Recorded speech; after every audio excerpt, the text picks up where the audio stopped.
Ok, ce coup-ci on est parti avec l'édition finale, le dernier manga collector, ou du moins en édition limitée, du volume 42 de My Hero Academia, édition plus ultra. Alors pourquoi plus ultra? Parce qu'on nous promet à l'intérieur une cravate, un livret d'illustration, un tome 42 avec jaquette irréversible, un set de papeterie, un jeu de dames avec 24 pions à l'effigie des héros et antagonistes du manga, un t-shirt en taille unique et une lampe LED avec justement notre héros et notre super ennemi, avec pour moi la meilleure illustration des deux. Bon, et bien voyons ça, parce que déjà ce qu'on nous promet, c'est que ce coffret sera capable d'accueillir plusieurs mangas. Bon, le problème quand on a les collectors, c'est que c'est un peu dommage de les ranger dans un coffret et de les perdre. On sait que ce coffret ne pourra pas accueillir les 42 tomes. Mais non. Mais qu'il pourra en accueillir une partie. Bah regardons.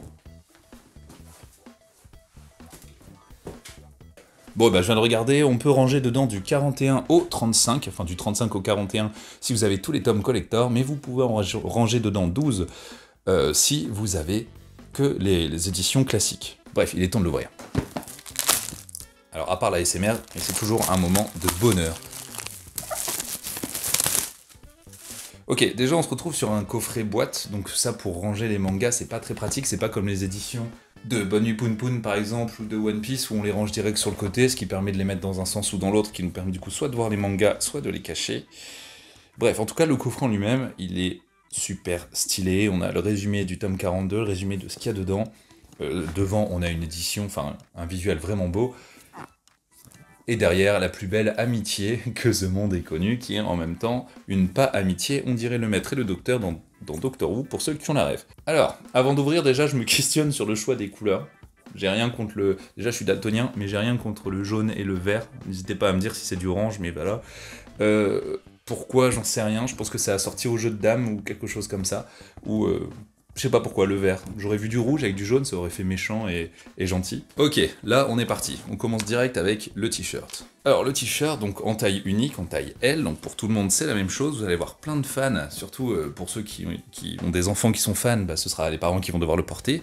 Ou les enfants qui vont le porter, ça ira jusqu'à leurs pieds. Donc voilà, assez classique, t-shirt avec transfert. Je vais l'essayer pour voir. Un peu d'intimité. Bon bah voilà, il est plutôt pas mal, et du coup ça veut dire que si vous savez pas quoi m'offrir, bah achetez-moi des t-shirts en taille L, parce qu'apparemment ils sont super bien. C'est un transfert assez classique, du coup j'ai un peu peur quand je le touche que au niveau de la qualité ça parte à plusieurs lavages, mais ça on verra, c'est pas un problème. Il faut le laver sur l'envers, d'accord? Bon, un t-shirt quoi. Ensuite, une cravate, mais pas n'importe quelle cravate, la cravate My Hero Academia, avec du coup dessus des clous. Alors... on aurait peut-être vu une cravate de UA, plutôt, de l'école des héros. Là, déjà, on a des couleurs dessus. Alors, c'est pas une cravate moche, hein, la qualité, elle a l'air plutôt bien, convenable, on va dire. Mais c'est juste que je vois pas à quel moment vous êtes capable de mettre ce genre de cravate, à part si vous allez faire des conventions ou des trucs comme ça, mais à part ça, vraiment, je vois pas. Si quelqu'un arrive à trouver un outfit qui va avec ça, j'applaudis et je trouverais ça ultra stylé.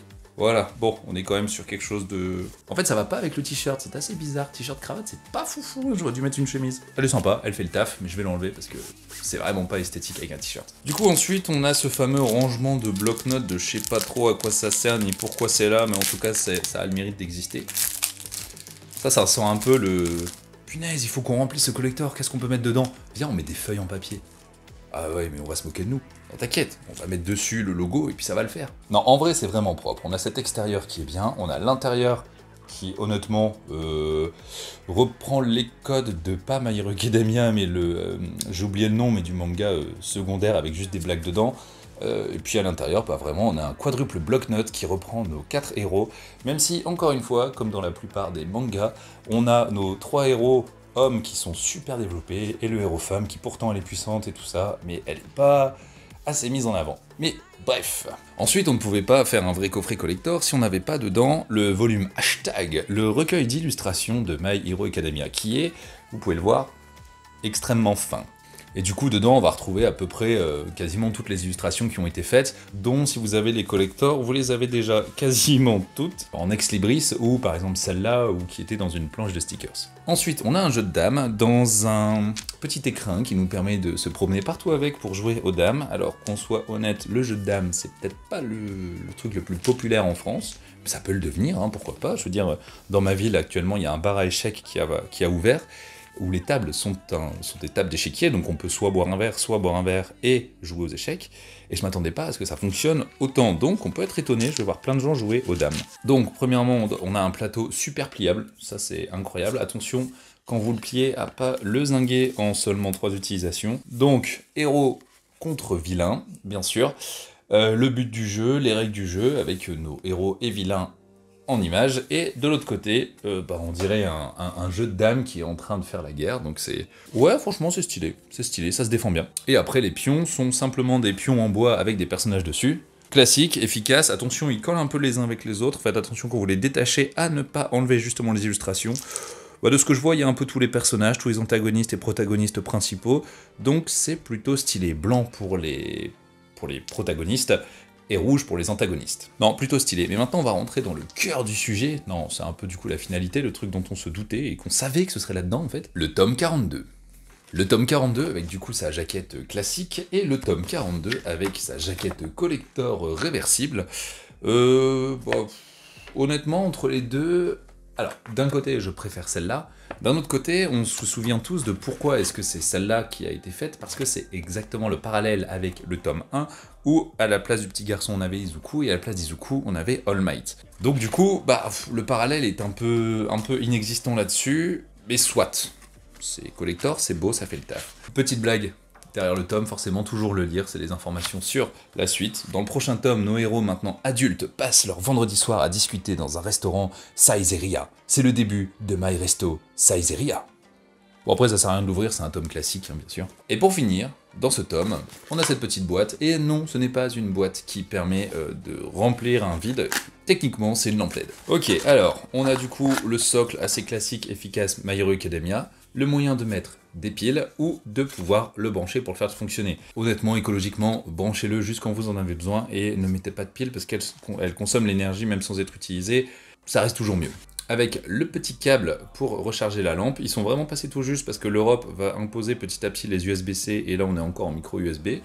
Et le plus important là-dedans, c'est pas du tout d'avoir un beau socle My Hero Academia, c'est d'avoir quelque chose de beau à mettre dessus. Ok, ça fait le taf, faudra voir quand ce sera allumé, là je pourrais pas trop vous le montrer parce que j'ai pas de pile à mettre et puis que y a pas de branchement en fait au milieu d'une pièce, donc c'est un peu galère. Mais techniquement, ça va faire plutôt beau, on va voir. Ok, ça fera plus le taf quand ce sera allumé, je pense. Regardez, il est juste ici, là, entre Ulti et la scène du jeu de Go entre Meruem et cette folasse qui n'a jamais compris que lui était dangereux. Mais bref.